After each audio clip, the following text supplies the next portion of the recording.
Let me get this straight. You're playing God of War 2018, you hear Kratos say, I know of such a weapon, and then you go back to his house and you get the Blades of Chaos. You're wondering, are those the only blades that Kratos has ever had? You're false. What is going on, guys? It is your boy TKD1 here, back in Blades and Source, and we're going to go over all of the different blades slash individual singular blade weapons that Kratos wielded throughout the God of War series.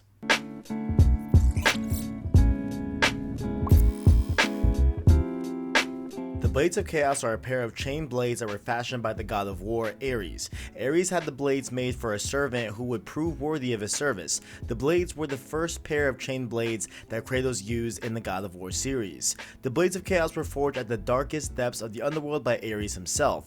They were imbued with fire, which allowed them to ignite with every attack that the user performed. The blades' chains would stretch out for a set distance with each attack, allowing for fluid movement no matter who wielded them. The chains of the blades were permanently seared onto the forearms of the wielder, which served as a reminder of their oath to the god of war and could only be removed either by the god of war himself or when the wielder's time of servitude ended. However, when their creator is dead with the servant still owning them, they can be removed or equipped whenever needed. After Kratos pledged his life to the god of war, Ares had his harpies fetch the Blades of Chaos and bestowed them on the Spartan, claiming they were weapons truly worthy of a god's champion. After the fall of Ares, the blades were never seen again, but Kratos was soon granted the similar Blades of Athena, which we'll talk about later on in the video. After killing Ares and taking his place as the god of war, Kratos gained all of Ares' weapons, including the Blades of Chaos, though he vowed to never use them again. That is until God of War 2018, of course. So overall, of course, these are, of course, iconic just because while all of the blades, of course, mainly those being Blades of Athena and the Blades of Chaos and the Blades of Exile as well, how they all look definitely all similar, the Blades of Chaos are the first blades that Kratos ever got, making it, of course, the OG, the iconic, and of course, those are the ones that you get in God of War 2018 that have not been seen since the original game. So it's really cool that that's a throwback all the way to back of God of War 1 when he first got his set of blades, which of course were the Blades of Chaos. But what did he get next? Before we bring up more of the blades, right, plural, we gotta bring up the blades, the singular blades of Kratos' weaponry. I don't know why I said that so weird, but let's start off, of course, with the Blade of Artemis. The Blade of Artemis was a large curved blade that was utilized with both hands and was formerly used by the goddess of the hunt, Artemis. She later bestowed the weapon to Kratos during his journey to defeat Ares. It was once used by Artemis to slay a titan. Artemis gave it to Kratos shortly after he entered Pandora's temple. Surrounded by large energies, the blade was capable of piercing armor and could easily damage an enemy. It could even be leveled up to further increase damage, which also changed this energy's color. So blue was level 1, purple was level 2, and red was level 3. Kratos used the blade even after he became the new god of war, as seen in God of War Betrayal. However, during God of War 2, it appeared that Kratos did not wield the Blade of Artemis anymore. The sword made no appearance in Ghost of Sparta, though the game took place soon after God of War. It was likely that Artemis took back her blade after the events of God of War.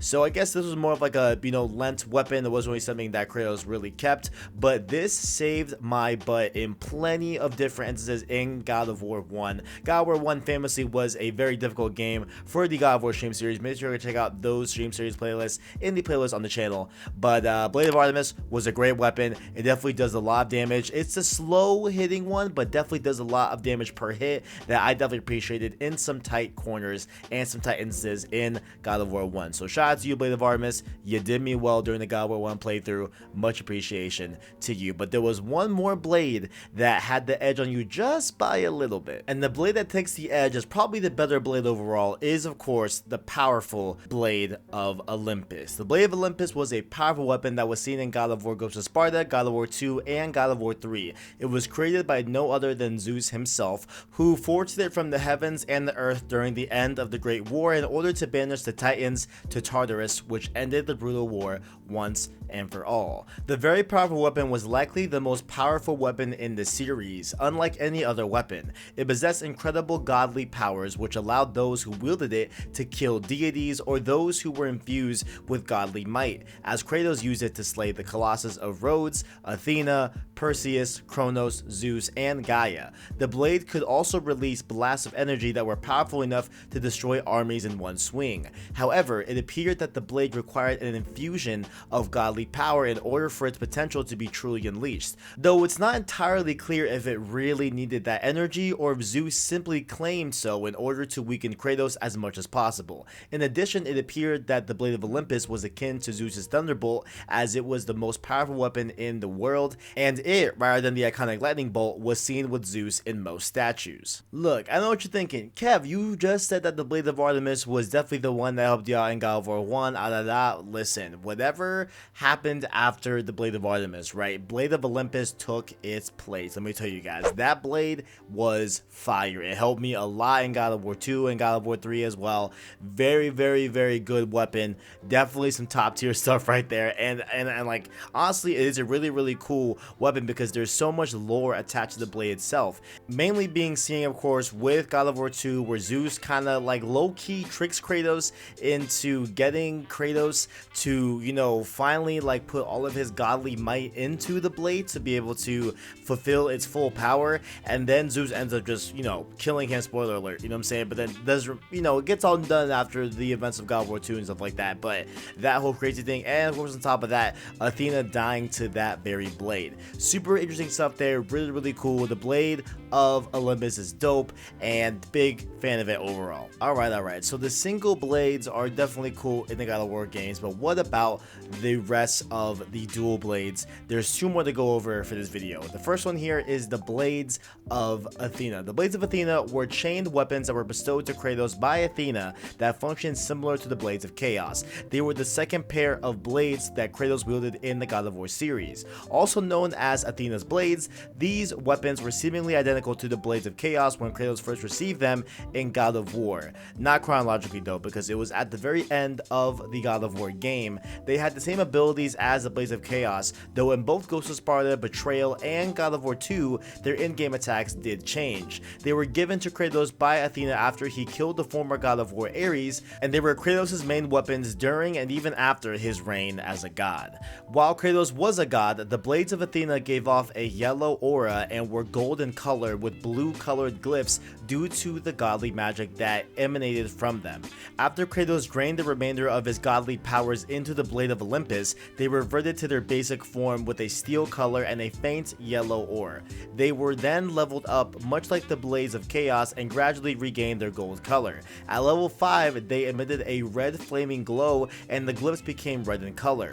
One could obtain the gold aura and blue glyphs again when they used the God of War armor or the general Kratos costume. Kratos still had those weapons at the beginning of God of War 3. When available to him, they maintained the same combos from God of War 2. However, when Kratos fell into the river Styx, the blades were destroyed and rusted by their souls that attacked and drained him of his power. Afterward, the astral form of Athena took the ruined blades and transformed them into the Blades of Exile, which we will get to right after. So overall, you mainly see the Blades of Athena in God of War 2 if you're playing the mainline games and everything, and they honestly, in all intents and purposes, really are the exact same as the Blades of Chaos technically. So are the Blades of Exile as well. There's little differences, and mainly it's a design, but overall, they all are definitely similar to the Blades of Chaos, of course, but it's just that these, of course, were given to him by Athena right after the end of God of War 1, because, you know, like we said before, in the Blades of Chaos, I guess,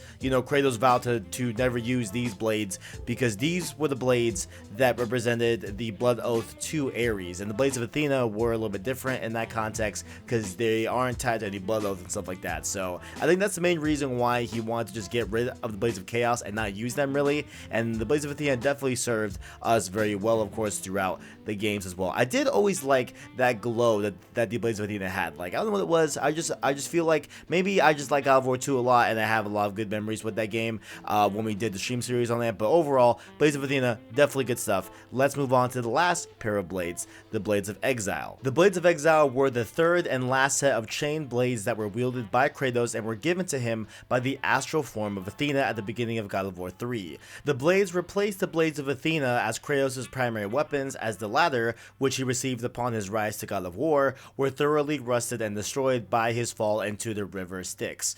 The blades also had a slightly different design, but their model did not change as they leveled up, with the only exception being the amount of flames that the blades emitted when they were in use. The blades had attack patterns that were similar to the predecessors, the Blades of Chaos and of Athena, but with distinctly different designs. The blades' primary features included tormented demon-like faces with horn-like curved spikes that appeared out of the heads on the hilts, pronounced hooks on their lower edges, and an intricate pattern of shimmering orange stripes on the flat sides of the blades, which emitted fire whenever the blades were swung. The Blades of Exile granted Kratos the magic power, the army of Sparta, as well as the ability to grapple enemies. It was unknown what became of the Blades of Exile after Kratos impaled himself with the Blade of Olympus. They were last seen discarded by Kratos after he forced Zeus's soul back into his body. Overall, this is probably my least favorite pair of blades, honestly. I just feel like there was nothing really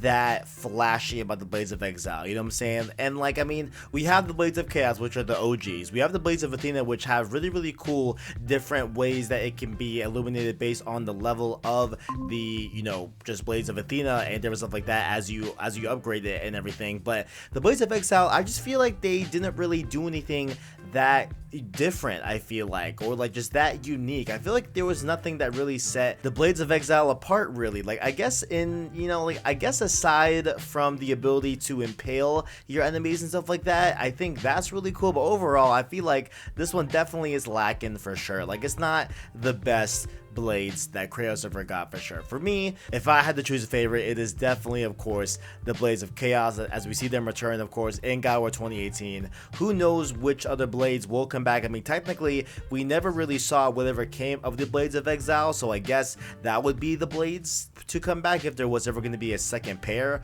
Who knows? Maybe Atreus will wield them. Maybe. I don't know. We will have to see, of course, in the God of War Ragnarok sequel. Just, that's the code name. It's not actually called that. I don't know. Like, is it called that? Who knows? Let me know. And those have been the different types of blades slash individual blade weapons. I still know how to say that Kratos wielded throughout the God of War series. Let me know your thoughts in the comments below. What is your favorite blade? Is it the Blades of Exile, Blades of Athena? Is it one of the singular blades like the Blade of Olympus, Blade of Artemis, or is it the OG Blades of Chaos? Let me know your thoughts down in those comments below, and make sure also while you are down there to check out our description where you can find links to our Twitter, our Discord server, as well as an anchor link. That way you can listen to our long form content and podcast format. Those, of course, being Road to PS5, where we go over PS5 news and topics up until release of the PS5, and other Road to podcast series dedicated to your favorite PlayStation IP. Like the video if you enjoyed it, ring that notification bell so you never miss the upload or stream, and hit that join button or link in the description to become a member of the channel with the $5 King tier or the $1 Prince tier, just like the homies Owen, Bashful Brody, and Caleb Kaiser did. Subscribe to PlayStation Source to keep up with the latest and greatest in all things PlayStation and God of War. Thank God for watching, and as always, greatness awaits.